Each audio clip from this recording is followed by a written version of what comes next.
Hello everyone, welcome to this channel.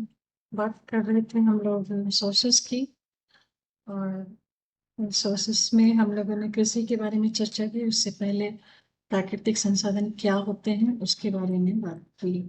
तो अब हम बात करेंगे उद्योग की।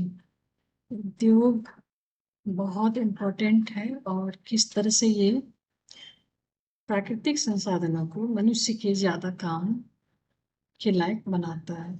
उसकी जो प्रोसेसिंग होती है वो उद्योग के थ्रू होती है। उद्योग को इंग्लिश में इंडस्ट्रीज कहते हैं। अब जैसे कि पेड़ पौधे हैं, तो हम डायरेक्ट पेड़ पौधों को भी खाने के लिए इस्तेमाल करते हैं, लकड़ी को जलाने के लिए इस्तेमाल करते हैं। तो ये तो हो गया कि नेचुरल सोर्सेस को हमने डायरेक्टली यूज कर दिया।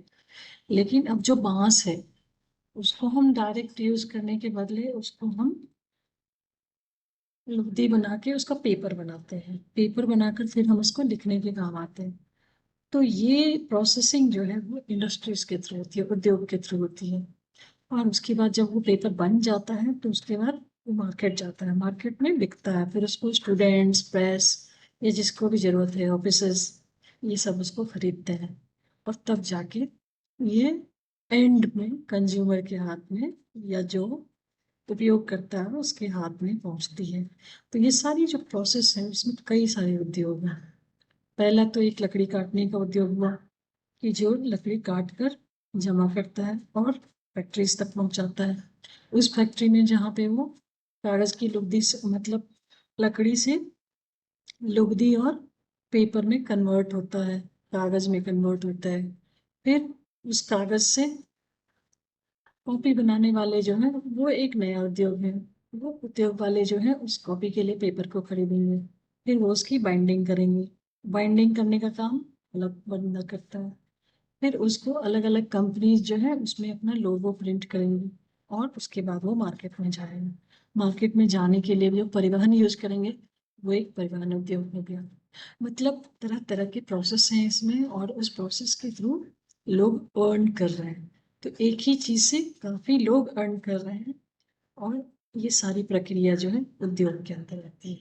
मतलब कोई भी इकोनॉमिक एक्टिविटी जिसकी वजह से लोगों को पैसा मिल रहा है।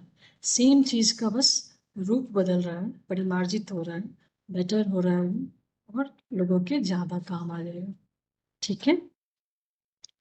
इसी तरह और भी चीजें हैं, जैसे मिनरल्स हैं जो हम नेचर से डायरेक्ट निकाल रहे हैं। आयरन है, उसका अयस्क मिलता है नेचर में, फिर उसको आयरन में कन्वर्ट करते हैं, फिर उसको स्टील में कन्वर्ट करते हैं। ये सारी जो है वो आर्थिक गतिविधियां हैं, और वो वस्तुओं का उत्पादन करते हैं। किन वस्तुओं का उत्पादन करती है? जो मनुष्य के उपयोग में लेने लायक हो, या ज्यादा उपयोगी हो, बहुउपयोगी हो। अब ये उद्योग जो है वो कई तरह के आते हैं। इसमें पहला तो जो हमने ऑलरेडी चर्चा की, जो प्राइमरी प्रोडक्ट हैं जो नेचर से मिल रहे हैं, प्राकृतिक रूप से मिल रहे हैं, उसको हम डायरेक्ट बेचते हैं। जैसे खनन उद्योग है। खनन उद्योग में क्या होता है कि जमीन के भीतर जो मिनरल्स मिल रहे हैं उसको खनन कर रहे हैं। उसमें मजदूरों को जॉब मिल रही है, पैसा मिल रहा है। जो उसका उनका सुपरवाइजर है जो उनको सुपरवाइज करता है उसको भी पैसा मिल रहा है। और जो खनन का मालिक, लाइक जो खान का मालिक है, जो सरकार है, उसको भी फायदा हो रहा है। फिर सरकार उस कच्चे माल को जो है कंपनीज को दे रही है, तो कंपनी उसको खरीद रही है। किस लिए? उस कच्चे माल को फिर तैयार माल में कन्वर्ट करने के लिए। तो यहाँ तक कई सारे उद्योग।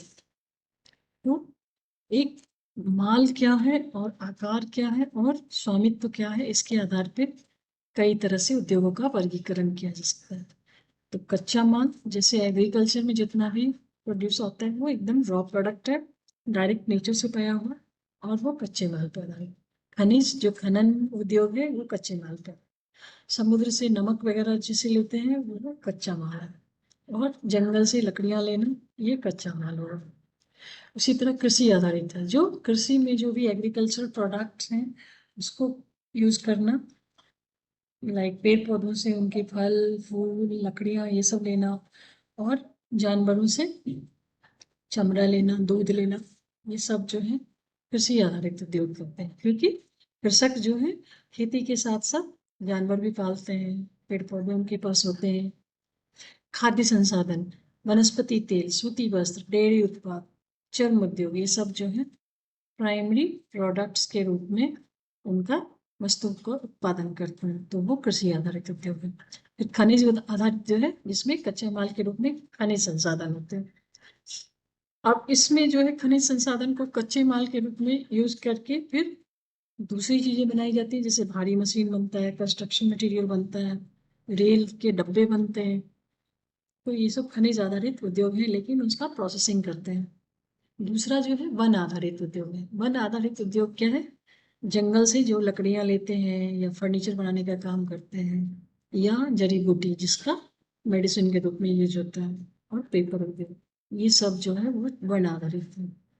अब आकार की तरफ से क्या हो सकता है? एक उद्योग जो है छोटा हो सकता है। उद्योग मतलब बिजनेस, इंडस्ट्री। एक छोटी इंडस्ट्री हो सकती है, एक बड़ी इंडस्ट्री होती है। छोटी इंडस्ट्री को क्या बोलते हैं? कुटीर उद्योग बोलते हैं, जो घरेलू तौर पे काम किया जा सकता है। जैसे कि बुनकर लोग हैं, वो क्या करते हैं? कॉटन लाते हैं और उसको बुनते हैं, अपने आप बुनते हैं घरेलू तौर पे। तो वो एक कुटीर उद्योग है, छोटे पैमाने पे हो सकता है। उनके साथ परिवार के और भी लोग शामिल हों।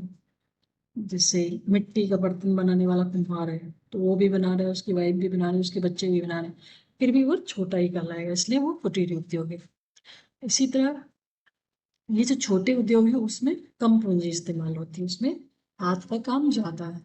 लेकिन जो बड़े उद्योग है, उसमें बड़े पैमाने पर इन्वेस्टमेंट होता है, फिर मशीनें यूज की जाती है, पूंजी ज्यादा लगती है। तो जैसे ऑटोमोबाइल है, जैसे कोई कंपनी कार बना रही है, तो वो एक बड़े पैमाने पर निवेश करेगी, और इस तरह के उद्योग जो है वो बृहद कर रहे हैं। अब प्रोप्राइटरशिप्स, स्वामित्व जो होता है, उसके आधार पे उद्योग किस तरह के होते हैं? एक निजी होता है, जो आप अपने हिसाब से अपने तौर पे तय करते हैं कि क्या खरीदना है, क्या बेचना है, क्या बनाना है। ये जो है वो निजी उद्योग, प्राइवेट। दूसरा जो है वो स्टेट ओन हो जाता है। स्टेट ओन हो जाता है, जैसे कि ज्यादातर जो खनिज संसाधन का दोहन होता है, खनन होता है, वो सरकार के द्वारा किया जाता है, तो वो एक सार्वजनिक क्षेत्र, वो स्टेट ओन्ड होता है, राज्य का स्वामित्व होता है। और तीसरा होता है संयुक्त। उसमें जो है थोड़ा सा स्टेट भी इन्वॉल्व है, थोड़ा सा प्राइवेट बॉडीज भी है। जैसे कि हिंदुस्तान एरोनॉटिक्स लिमिटेड है, या स्टील अथॉरिटी है।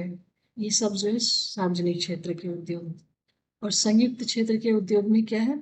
कोऑपरेटिव्स होते हैं। जैसे कोऑपरेटिव में क्या है? सरकार भी इन्वॉल्व है, और लोग जो हैं वो मिलकर आपस में सहकारिता करके कर सकते हैं। इससे बहुत लोगों को एम्प्लॉयमेंट मिलता है। जैसे सुधा डेयरी है, आनंद मिल्क यूनियन है, ये सब जो है सहकारी संस्थाओं के उदाहरण है, जो सरकार भी इसमें थोड़ा हेल्प करती है, और आपस में लोगों की पब्लिक पार्टिसिपेशन है। तो इससे एक अच्छा इंडस्ट्री बन जाता है, जो लोगों के वेलफेयर के लिए भी काम करता है, और इसमें प्रॉफिट भी आ रहा है। अब ये उद्योग जो है, ये किस तरह से डेवलप होते हैं, ये कई बातों पर निर्भर करता है। कहाँ पर कच्चा माल उपलब्ध है, वहाँ ज़्यादा इंडस्ट्रीज होंगे, ऐसी इंडस्ट्रीज होंगी जो कच्चे माल पर आधारित हो। उसके बाद लेबर कहाँ पे ज़्यादा है। अगर सब कुछ है और लेबर नहीं है, तो कोई भी इंडस्ट्री नहीं चल सकती। तो लेबर बहुत जरूरी है।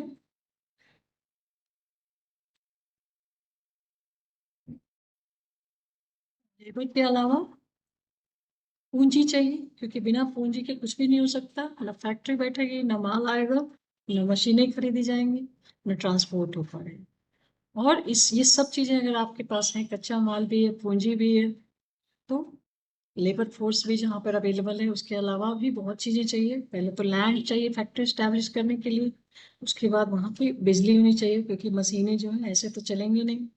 फिर ट्रांसपोर्ट होना चाहिए, क्योंकि कच्चा माल लाने के लिए और फिर उसको ले जाने के लिए क्या क्या चाहिए, वो ट्रांसपोर्ट के थ्रू आएगा।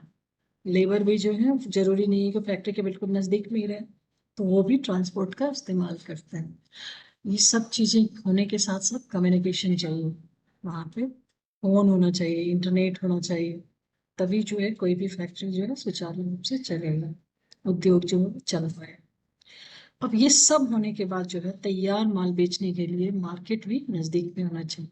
अब जैसे हमने सुधा डेयरी की बात की, तो उनको कंजम्पशन जो है उनका नजदीक के एरिया में ज्यादा होना चाहिए, तभी उनका माल खप सकेगा, नहीं तो दूध ऐसी चीज है जो खराब हो जाएगा। या डेयरी प्रोडक्ट्स के लिए मार्केट नजदीक में चाहिए, और ट्रांसपोर्ट जो है बहुत स्पीडी होना चाहिए, फास्ट होना चाहिए। रोड्स होने चाहिए, मतलब इसमें जिक्र नहीं है बट रोड्स भी जरूरी है। पानी होना चाहिए, क्योंकि ज्यादातर फैक्ट्रीज, ज्यादातर उद्योग जो है सब में पानी का गहन इस्तेमाल होता है। तो इन सब चीजों की उपलब्धता पर ही निर्भर करता है कि कहीं पर उद्योग विकसित किया जा सकता है। अब ये सारी चीजें मिला के जो है ना एक कॉम्प्लेक्स स्ट्रक्चर बनाती है, जिसमें आपको मान लीजिए कि आपके पास लेबर नहीं है तो कोई एजेंसी है वो आपको लेबर प्रोवाइड करेगी। अगर आपके पास लैंड नहीं है तो आप लैंड खरीदते हैं या किसी डीलर से बात करते हैं। इसी तरह से कच्चा माल जो है आप नहीं चाहते हैं खुद से खरीदना तो आपको कोई और एजेंसी प्रोवाइड करती है। तो मतलब एक उद्योग में छोटे छोटे छोटे छोटे कई सारे उद्योग जुड़ जाते हैं। इलेक्ट्रिसिटी प्रोड्यूस करने वाला कोई और है, लेबर देने वाला कोई और है, लैंड देने वाला कोई और है, मार्केट प्रोवाइड करना किसी और का काम है। आपने माल तैयार कर दिया, कोई और एजेंसी जो है उसको मार्केट ले जा रही है, बदले में आपसे पैसे ले रही है। तो टोटल प्रोडक्शन जो है वो कई प्रक्रियाओं से होके गुजरता है और कई हाथों से होके गुजरता है। और ये टोटल जो है वो औद्योगिक तंत्र कहलाता है, जिसमें सब कुछ शामिल है, तरह तरह के क्रियाकलाप।